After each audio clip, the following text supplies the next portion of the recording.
time for Law and Disorder. I demand a lawyer. With attorney Jeff Kaufman on 101.1 WJRR. Law and Disorder with attorney Jeff Kaufman from Kaufman Lynd, where he's a partner. If you or someone you know has been injured, slip and fall, car accident, rocket launch, I don't know, anything could happen, right? You got questions, concerns. I've seen weirder things than that, yeah. You email them directly to Jeff at jeff@whenyouneedus.com or pound 546 on your cell. Then the first thing he's going to do, this is cool, is tell you whether or not your particular situation even warrants legal representation. It's not going to suck you in and then suck you dry if, you can figure out what we're saying. Yeah. He's going to save you money. Yeah, it happens. So how are you, brother? I'm doing good. We had our All for the Money event, which is a comedy show we do Thursday, which went real well. And then I was in New Smyrna for 2 nights doing some comedy out at Madcaps. And I was happy that my favorite restaurant, Cafe Heavenly, is now Cafe Paradiso, I believe. And it's still open. So. I heard they changed that place, but yes, and the new place is good. Yeah, it's fantastic. So I was happy about that. They're still open. There you go. Somebody texted in that you'd be happy because you get your lobster roll. Yeah, well, okay, listen, every once in a while you gotta love something. It's the little things in life. All right, we have a ton of questions this week. Again, jeff@whenyouneedus.com or pound 546 on your cell. The ones we don't get to, I print up for the following week. Like this one. When a parent dies, are the kids responsible for paying off the parents' bills? No co-signers in this scenario. It was just the parents. All right, this is the way this works. When somebody dies, all of his money is put together, and the bills are paid first, and then anything left over goes to the descendants. Now, if they left a will, it goes to specific people, but all the debts get paid first. The people who are getting money, or if there's money afterwards, like children, stuff like that, they are not responsible for their parents' debt, but they might not be left anything either. Because that money could have paid off the debt. Exactly.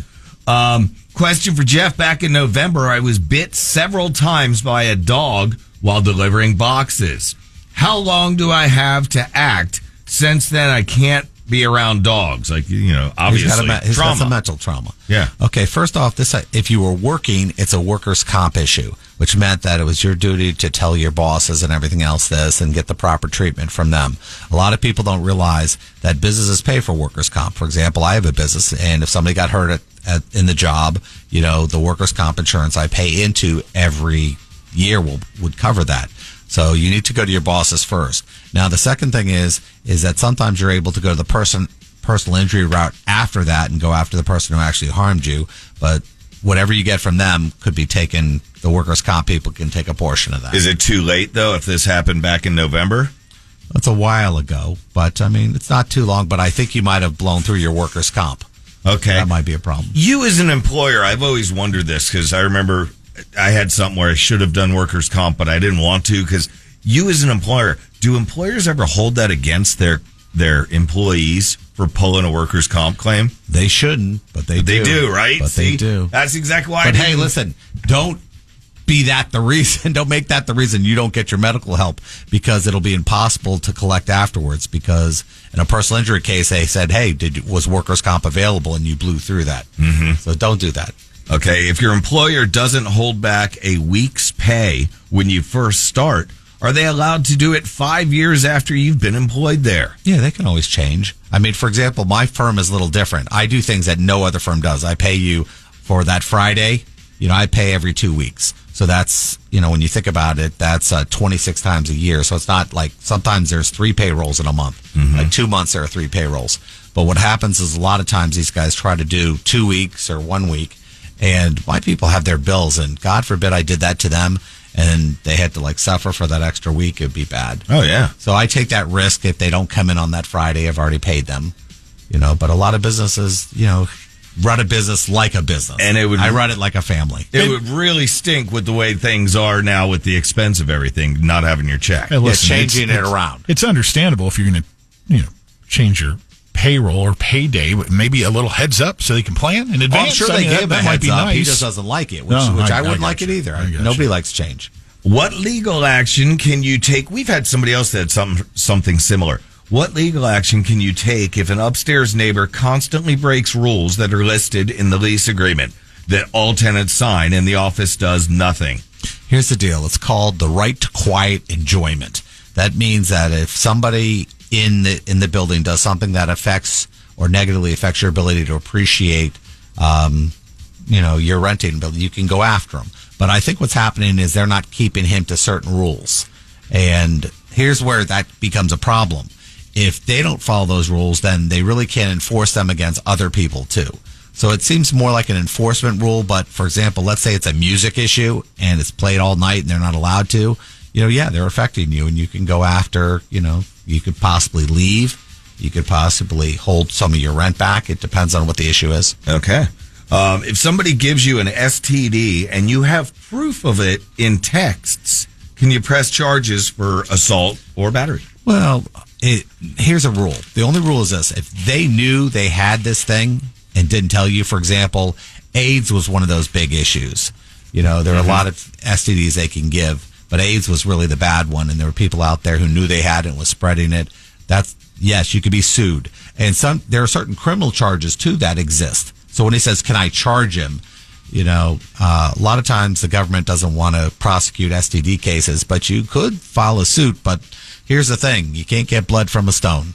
But you can get herpes from a whore. Or not. Let's go with that. I'll put that on my next billboard. That's the poet laureate of the Lunch and Taco show there. But honestly, it is kind of a turnoff when somebody goes, hey, Edgar Allan Taco over here. By law, I have to let you know I have gonorrhea. Yeah. We still get busy? Come on. Hey, you might be the only one he can't get busy with. Might break the mood. Yeah. I changed jobs the same week as Hurricane Ian flooded my house. I was offered no time off. They changed my contract from salary to hourly and forced me into the office each day. They also started restricting part-time hours to 4-hour blocks. And my mental health has fallen apart. Is my only option quitting, or is there any Florida legal means? Listen, you can talk to an employment lawyer, but unless they're keeping you from money you're owed, for example, let's say they change you from salary to hourly. Normally it's the other way around where you can fight because, people are trying to avoid hourly wages and overtime. But it sounds like they flipped it the other way and are making you work more. Unless you have a contract that says that guaranteed these things out for a certain amount of time, it sounds like your option is probably going to be quitting. All right. I know that's not great news. I'm sorry, man. Yeah, what are you going to do, Pat? Time for another? You slide one more in, and then we'll wrap her up. Can you be fired for cursing while arguing with another employer, or employee? Like you're having an argument and drop an F-bomb or whatever. Can you get fired? You can be fired for popping an eyebrow, by giving somebody a weird look. So this is Florida. This is a right to work state. Unless it's race, religion, creed, color, or another protected area. Freedom of speech is not protected. Oh, yeah, and if you want to go to any of our events, we have a movie, The Fall Guy, coming up. I believe it's May 2nd. Go to whenyouneedus.com/events. We always have free tickets for that, and we have free tickets for our comedy show, too. Doing a lot for the community. Very cool, Jeffrey. Jeff at whenyouneedus.com is his direct email. Pound 546 on your cell. And again, if you want tickets for one of these upcoming movies, events at whenyouneedus.com. I really thought we were going to get lobster rolls this morning. Well, what can I tell you? That would have been awesome. Thank you, Jeff. Next week, hint. Lynch and Taco.